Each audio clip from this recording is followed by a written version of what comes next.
Assalamualaikum warahmatullahi wabarakatuh.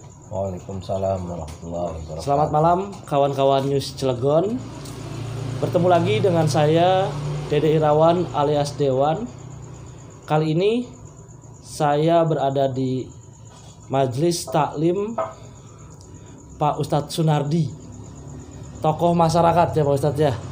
Nah teman-teman, hari ini momennya bertepatan dengan bulan Agustus. Di bulan Agustus ini banyak momen Pak Ustadz.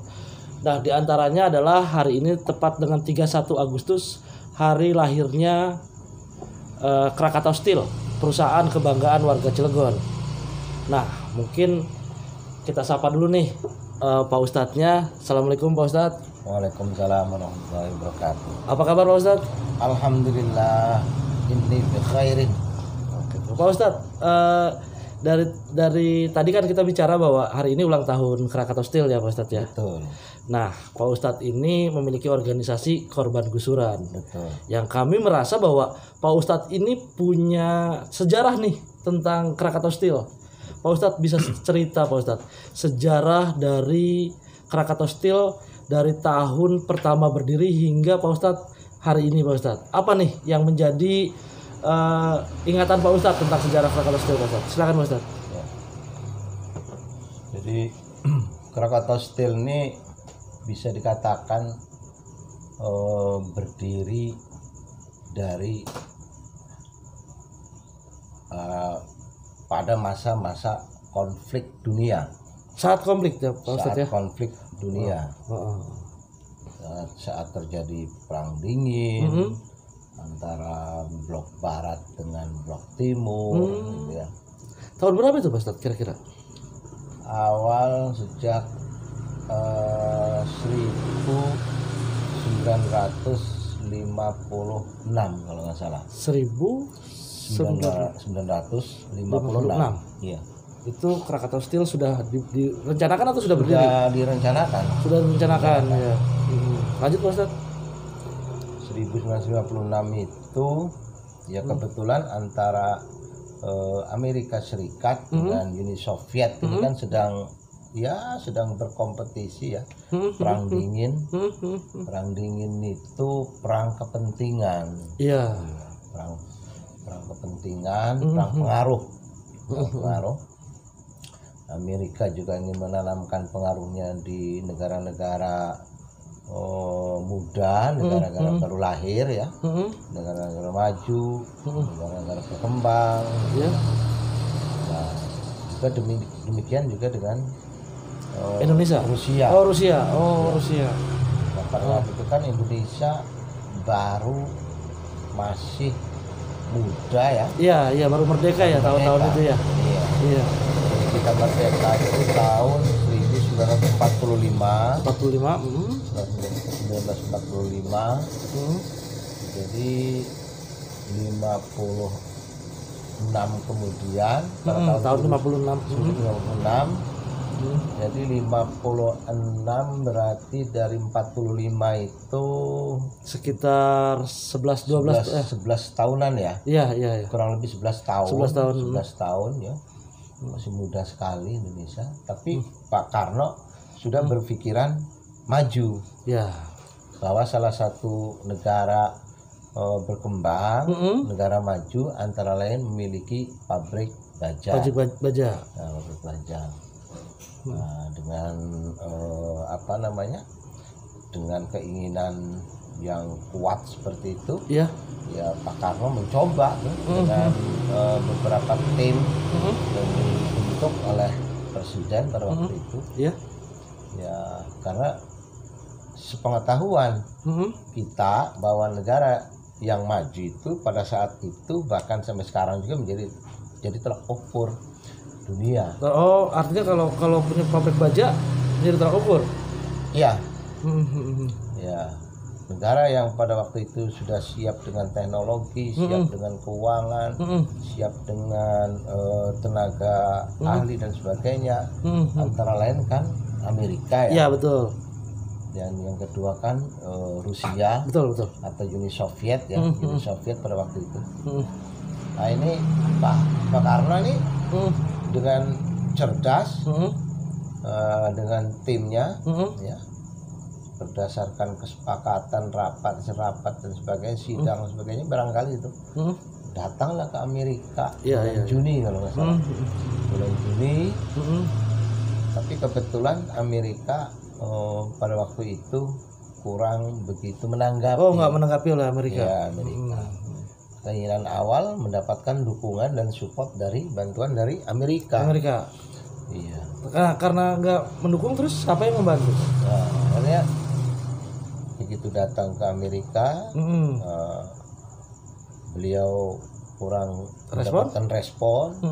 Akhirnya ya balik lagi ke Indonesia. Tapi Pak Karno juga tidak diam saja, dia terus berusaha mencari negara mana yang kira-kira akan bisa membantu.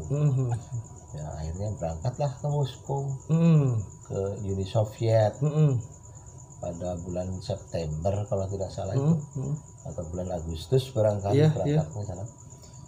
Nah, ketemulah dengan pimpinan di sana, kemudian ngobrol-ngobrol, itu langsung bantu kita nih.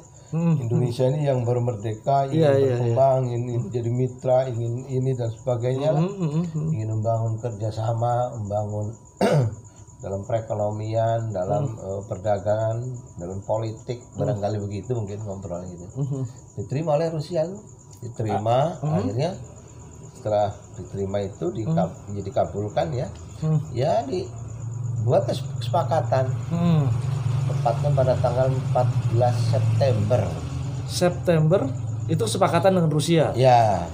14 September tahun 1956 itu. 56 itu langsung disepakati untuk membangun pabrik baja. Untuk memberikan bantuan untuk membangun pabrik baja. Dukung lah itu. Sepakati, dikasihlah pinjaman kalau nggak salah 1 juta US dollar mungkin. Lumayan banyak ya Pak. Sehingga akhirnya jadi pabrik baja ini ya Pak. Nah Pak Ustadz, pertanyaannya adalah teman-teman juga pengen tahu kenapa sih memilih kota Cilegon sebagai pabrik baja? Oh ya, Pak Ustadz tahu nggak nih kira-kira? Jadi begini, Pak Karno dengan tim atau Pak Karno bentuk tim pengkaji namanya, tim pengkaji tentang tata letak strategis di daerah mana yang paling cocok. Nah, antara lain kalau tidak salah itu Cilegon, terus di Jawa Tengah itu saya lupa itu nama ini. Oh ada selain di Cilegon ya pilihannya? Ada tiga pilihan. Tiga pilihan tuh. Kalau di Jawa Tengah itu bahan baku dekat. Iya, cuma beberapa pelabuhan mungkin jauh. Tidak kurang ya. Kalau daerah satu lagi itu juga sama kurang begitu. Akhirnya Cilegon itu pertimbangan di Cilegon itu satu, akses transportasi darat sudah ada. Iya kan. Karena titik jalur 0 itu ya Pak ya. Penarukan jalan hanya Penarukan itu ya, betul. Yang kedua KAI, kereta api sudah ada. Iya. Ada tuh kereta api. Yang ketiga adalah pelabuhan juga dekat. Sudah ada pelabuhan penyeberangan feri waktu itu. Masih di Merak itu. Betul. Nah, itu salah antara lain sebagai alat mendukungnya. Yang kemudian juga termasuk sumber air termasuk masyarakatnya. Masyarakat Cilegon itu adalah masyarakat religi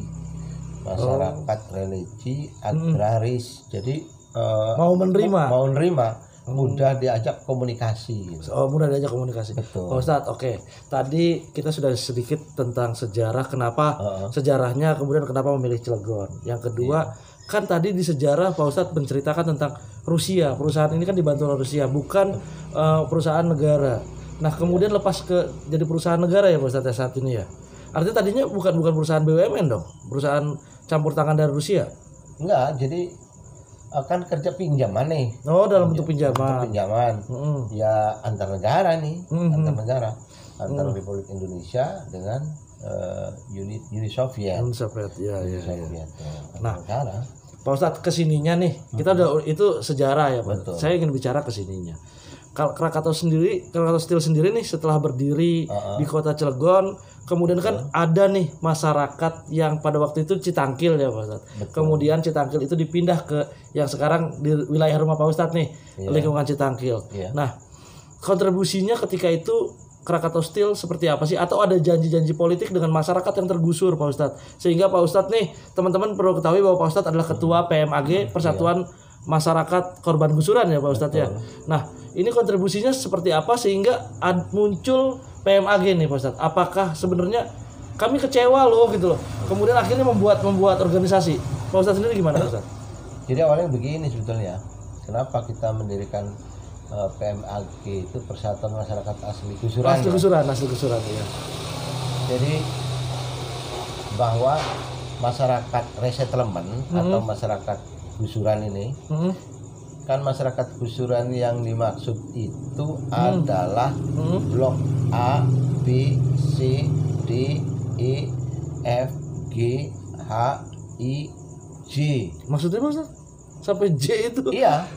Apa? Ini masyarakat yang dipindahkan. Oh. Nah, jadi masyarakat asli gusuran itu adalah masyarakat yang tadinya itu tinggal di perkampungan lama yang sekarang jadi kawasan industri. Iya. Iya, di situ kan banyak kampung-kampung dulu. Sampai Z kampungnya, sampai J. Iya, antara lain kan kampungnya yang saya ingat itu dari mulai depan itu namanya kampung yang paling kecil, Kampung Selirit.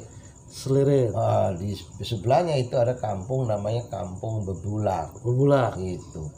Terus ada lebih masuk lagi Kampung Kedung Kemiri. Ada masuk lagi Kampung Lembang. Lebih ke barat lagi namanya Kampung Citangkil. Ke selatan namanya ada Kampung Cure. Agak ke selatan ke barat itu namanya ada Kampung Irian, ada Kampung Luang Sadang, ada Kampung Gesing, ada Kampung Kubang Batang. Gitu. Nama kampung-kampung itu masih ada sampai sekarang ya Pak Ustadz ya? Sebagian ya? Sebagian masih ada. Sebagian dipindah terus namanya tetap itu ya Pak Ustadz ya? Iya. Oh siap. Kampung sebelah utara itu ada namanya Kampung Gedung Kangkung, ada namanya Kubang Sawit, ada namanya Kubang Trate, ada namanya Kubang Pure, ada namanya Ampian, ada Ciruas, ada apa namanya, ada Grogol, ada Grogol Sabut, ada Grogol Pasar, ada luas ya Pak Ustadz. Banyak itu kampung-kampungnya. Jadi yang digusur itu bukan hanya Citangkil sebenarnya. Bukan. Itu ada 49 kampung kalau tidak salah saya ngitung gitu. Digusur untuk mendirikan pabrik Krakatau Steel. Dan masyarakat ikhlas. Dan masyarakat menerima dengan ikhlas ya untuk kemajuan Kota Cilegon. Iya. Nah, Pak Ustadz, setelah itu kan ini 49 kampung digusur. Iya. Iya kan? Pindah warganya. Betul. Dengan rela nih menerima. Ada nggak kontribusinya setelah itu Pak Ustadz? Misalkan ya sampai sekarang anak cucunya dan lain sebagainya yang dulunya rumahnya tergusur atau emang kalau ganti rugi pasti ya Pak Ustadz ya? Iya. Ganti rugi rumah pasti. Nah, kontribusi lain Pak Ustadz dengan adanya Krakatau Steel. Jadi begini, kontribusi kan ada kewajiban ya. Iya. Nah, kita bicara masalah hak dulu, hak dan kewajiban ya. Ada hak yang harus diterima oleh warga gusuran, oleh warga yang dipindahkan yang resettlement ini.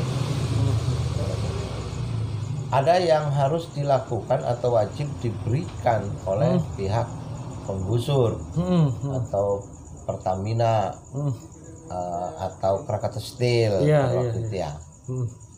Nah, itu juga diatur dalam peraturan daerah. Dalam surat keputusan gubernur diatur di situ. Ada pas SK 336 pasal kalau tidak salah pasal 10 gitu ya. Di situ dijelaskan kewajiban Krakatau Steel seperti apa? Seperti mengganti dan membangunkan sarana ibadah. kayak masjid. Oh, digantikan. Iya, dibangunkan tuh masjid, musola, poliklinik, ya kan. Terus madrasah tuh atau sekolahan. Iya. Terus sarana olahraga atau fasilitas umum. Fasilitas umum digantikan lah ya. Digantikan seperti tempat pemindahan makam. Tempat pemindahan makam atau tempat pemakaman kembali. Karena makam di sana kan digusur tuh. Makam juga. Digali, tulang belulang itu digali, kemudian dipindahkan ke makam balung. Disebutlah makam balung. Karena balung yang dipindah ya. Balung yang dipindah, ya. Itu. Iya. Yang kedua, Krakatau Steel juga berkewajiban untuk menyediakan lahan pemakaman baru. Oh, penyediaan lahan pemakaman baru juga. Penyediaan lahan pemakaman baru. Nah, ini itu ada, itu diatur itu. Iya. Ini hak-hak dan kewajiban-kewajiban yang harus dilakukan oleh pihak Krakatau Steel terhadap masyarakat korban gusuran. Itu dilakukan, Mas? Semuanya diberikan. Sampai saat ini sudah diberikan semua. Kalau sesuai dengan pengamatan dan pengetahuan saya, kayaknya itu belum. Itu belum semuanya. Belum. Makanya muncul organisasi ini ya. Ya. Tujuannya tadinya itu yang untuk kembali meminta haknya ya, Pak. Betul, untuk diluruskan gitu, diselesaikan, karena itu kewajiban ya. Kewajiban. Terus diluruskan itu. Ya.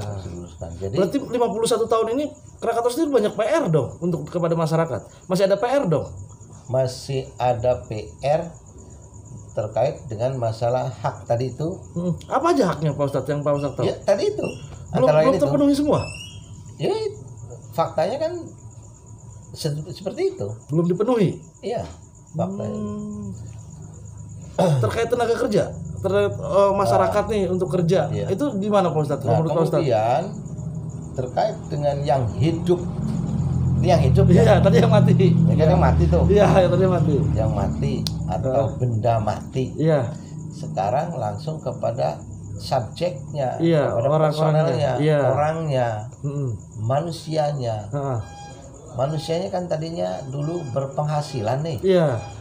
Sebagai warga negara, memiliki badan usaha. Iya. Saya ini punya badan usaha. Apa badan usaha yang dimiliki oleh saya? Contoh ini ya. Iya. Bapak saya lah taruh nih. Bapak saya petani. Bapak saya ini punya badan usaha. Iya. Apa badan usahanya? Adalah pertanian. Iya. Lahan pertanian. Iya. Lahan untuk mendapatkan kehidupan. Iya. Nah, itu badan usahanya. Iya. Usahanya apa? Pertani. Nah, maka ya, sebagai manusia yang butuh makannya itu dari hasil pertanian. Ya. Lahan pertanian sudah nggak ada. Ya, udah digusur. Gusur kan? Iya. Istilah yang digunakan pada waktu itu, pada waktu pembebasan, itu istilahnya adalah ganti rugi, bukan jual beli. Tidak ada transaksi jual beli, tetapi ganti rugi. Itu ganti rugi. Ganti rugi maksudnya dipindah itu, Pak Ustadz? Rumahnya, tanahnya? Bukan, nah ini tetap dalam bentuk. Yang dimaksud ganti rugi menurut pemahaman saya, pemahaman saya ada yang diganti nih. Iya. Ada diganti dan tidak rugi. Iya. Ya kan? Ganti rugi. Kan? Kata-kata rugi itu lahir setelah ada kata-kata ganti ikut serta. Kan ini kata termasuk kata apa ya? Kata majemuk barangkali. Udah diganti rugi. Ganti rugi kan. Harusnya ganti untung. Oh iya, ini ganti rugi. Berarti rugi ya, Mas. Ini istilah ini timbul pada waktu itu. Iya. Ganti rugi. Saya menafsirkan harusnya sudah nggak ada ganti rugi itu. Tapi ganti untung. Harusnya ganti untung. Iya. Tapi ganti rugi itu terasa sekarang ini. Iya. Terasa saat ini ya. Saat ini terasa betul. Apa yang dirasakan Pak Ustadz? Apa yang kita rasakan? Yang pertama, hak-hak tadi itu belum terselesaikan secara maksimal. Hak yang tadi? Ya, hak Terus, tadi itu. Yang kedua adalah lahan ekonomi atau lahan pendapatan masyarakat. Nah, perusahaan tadi itu. Iya, yang tadi pertanian, pesawahan ya Pak Ustadz. Yang nelayan, kan usahanya nelayan tuh. Usahanya nelayan tuh. Iya. Karena nelayannya itu di ini supaya untung. Iya. Jangan rugi. Iya. Harusnya masyarakat itu dipekerjakan. Iya. Dijadikan. Nah, itu dilakukan nggak oleh Krakatau Steel? Ya, sebagian mungkin. Sekian persen mungkin iya. Iya, sekian persen. Sekian persen ya. Karena faktanya masyarakat kampung saya saja ya, kampung kita di Citangkil nih. Berapa orang yang kerja di Krakatau Steel? Tidak sesuai dengan waktu rela tanahnya dikorbankan ya Pak? Ya, itu. Nggak sesuai ya dengan itu. Sesuai. Nilai orang yang bekerja.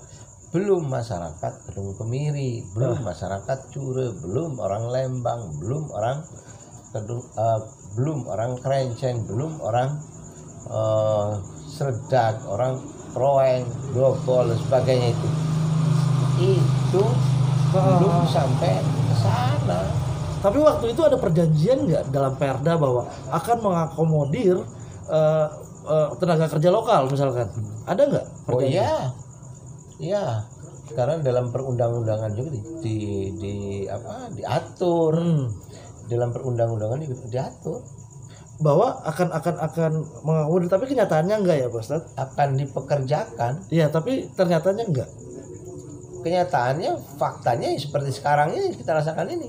Artinya banyak masyarakat yang rela dahulunya gitu ya. Iya. Bapak orang tuanya, kakeknya mungkin merelakan. Anak-anaknya sekarang tidak merasa mencicipi gemerlapnya Krakatau Steel ya Pak Ustadz.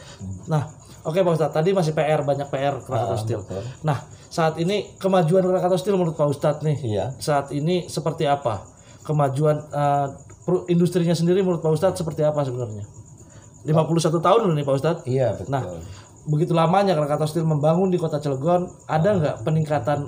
Artinya di Krakatau Steel sebenarnya sudah meningkat Pak Ustadz? Yang pertama begini, tentunya pasti ada lah. Iya. Pasti ada. Kita harus mengakui itu bahwa Krakatau Steel sudah ada peningkatan atau perkembangan. Iya. Itu kacamata saya sebagai orang awam. Iya, iya. Ya, sebagai kacamata orang awam. Kan tentunya berbeda dengan ahli bisnis. Ya. Tentunya akan berbeda dengan ahli perdagangan. Iya, iya. Berbeda juga dengan ahli perbankan. Iya, iya. Ya. Tinjauan perbankan maju itu begini. Iya. Tinjauan pengusaha maju itu begini. Tapi tinjauan orang awam, Krakatau Steel jalannya sudah diaspal. Krakatau Steel sudah memberikan bantuan vaksin, memberikan bantuan kurban setiap tahun dan sebagainya. Nah, tinjauan saya sebagai orang awam itu merupakan kemajuan yang peran serta Krakatau Steel secara positif ya kepada masyarakat ya. Pada masyarakat. Tinjauan saya sebagai orang awam. Saya katakan tadi tentunya berbeda dengan ahli perbankan. Oke. Artinya tinjauan Pak Ustadz ini kan sudah ada kemajuan terhadap masyarakat nih. Betul. Tetapi tadi di awal Pak Ustadz bicara bahwa ketidakpuasan. Nah, antara kemajuan dan ketidakpuasan Pak Ustadz, itu seperti apa Pak Ustadz sebenarnya? Apakah Pak Ustadz nih kemajuan tadi memberikan vaksin dan lain sebagainya, tetapi masih banyak juga PR-PR Krakatau Steel. Nah, ini Pak Ustadz seperti apa Pak Ustadz? Kalau dilurusin sebenarnya? Ya, jadi ada sesuatu yang harus diselesaikan oleh Krakatau Steel itu tentang masalah hak. Hak masyarakat ya. Hak fasos, hak fasum harus diselesaikan itu. Harus diselesaikan dan luruskan, luruskan karena itu hak. Iya. Itu aturan yang diperintahkan oleh pemerintah. Iya. Apa yang disampaikan dalam SK Gubernur. Iya. Yang kedua terkait dengan masalah kita sebagai generasi ada hak kita. Iya. Hak kita apa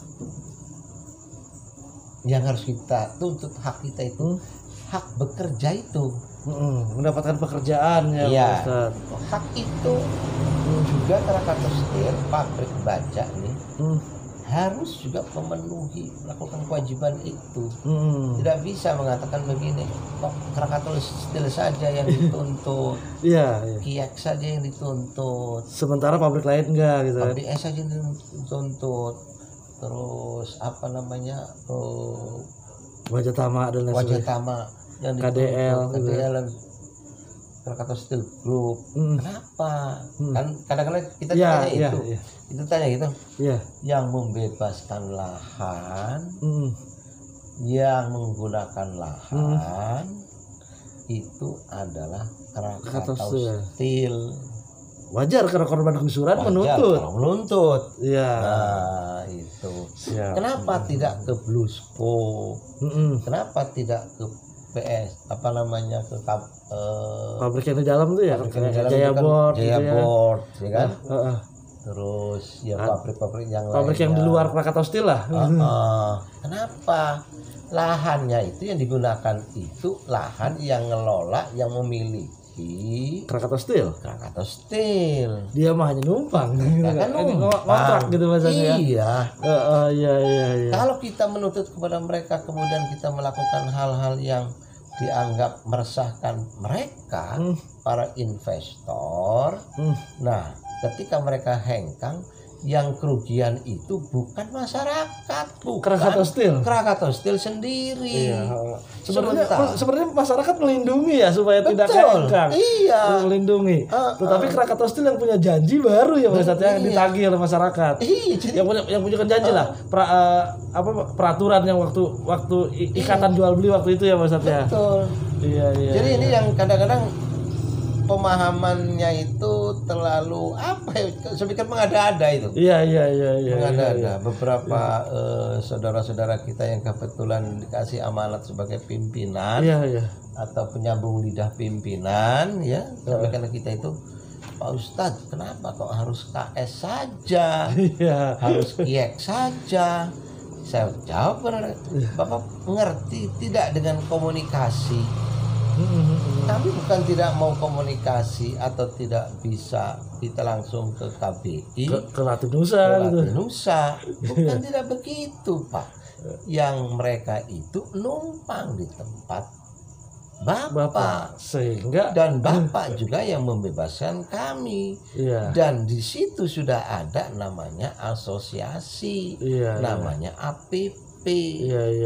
Mereka itu kalau ada apa-apa kan lapor ke siapa? Kan ke Kiek. Iya betul. Iya kan? Iya. Kenapa ketika kami datang ke sana malah diarahkan bahwa kenapa kami saja gitu kan Pak ya. Iya. Dan ini bagi saya aneh tuh. Jadi hampura ya, maaf nih. Pemirsa, maaf nih. Barangkali kawan-kawan kita yang di Krakatau Steel atau di Kiek biar jangan salah persepsi gitu ya. Jangan salah persepsi ya. Kami itu meminta kepada Kiek atau KS dan Grup karena KS dan Grup atau Kiek dan Grup itu yang mengelola lahan kami. Oke. Pak Ustadz, itu artinya antara kemajuan yang sekarang dengan PR-nya masih banyak ya Pak Ustadz? Masih banyak. Artinya masih jauh sekali. Betul. Yang diberikan Krakatau Steel kepada masyarakat. Iya. Oke Pak Ustadz. Pak Ustadz, statement terakhir Pak Ustadz sebelum kita tutup, Pak Ustadz bisa memberikan sedikit gambaran Krakatau Steel yang agar bisa bersinergi dengan masyarakat Pak Ustadz. Silakan Pak Ustadz. Krakatau Steel ini adalah BUMN, Badan Usaha Milik Negara. Iya. Krakatau Steel ini bukan negara. Iya. Tapi Badan Usaha Milik Negara. Dan grupnya tentunya. Nah, negara itu adalah pemerintah. Iya. Pelaksana negara itu adalah pemerintah ya, Ustaz. Yang namanya pemerintah itu mulai dari RT, RW, lurah, camat, wali kota, gubernur, presiden, DPR, ya kan, Dewan Perwakilan Rakyat dan lain sebagainya, itu namanya pemerintah. Betul. Jadi karena Krakatau Steel itu badan usaha milik negara, tolong dong RT itu yang ada di sekitar pabrik itu diakui sebagai pemerintah. Oh, arti selama ini emang diakui RT-RT yang ada di dekat lingkungan? Ya, sebagaimana kita saksikan bersama. Seakan-akan yang dimaksud pemerintah itu pemerintah pusat. Hanya wali kota tingkatannya mungkin sampai ke pusat gitu ya Pak.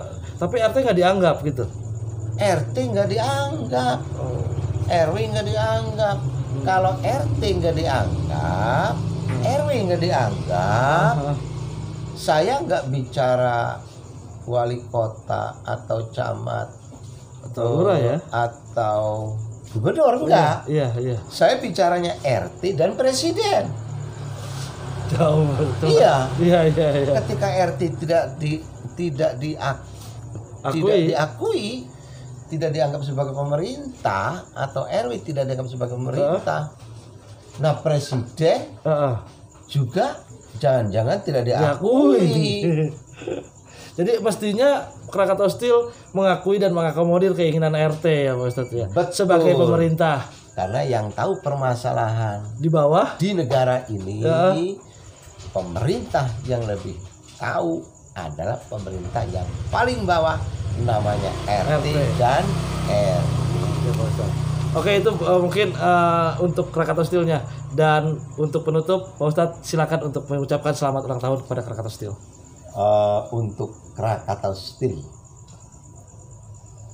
tetap jaya, maju, menuju sukses, membawa negara lebih menjadi negara yang disegani di dunia dalam bisnis baja.